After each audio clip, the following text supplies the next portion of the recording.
भैया हो, गांव के लइका सन में इतना एकता हो गइल बा कि तीसरीय पार्टी मनावत स।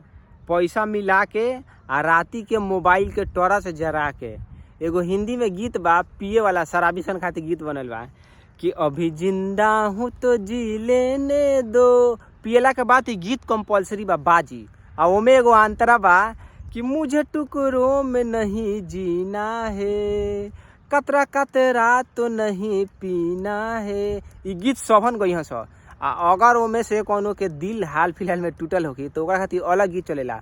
ना दिल देले रहती ना गम ले ले रहती, ओकर व्यवस्था अलग बा।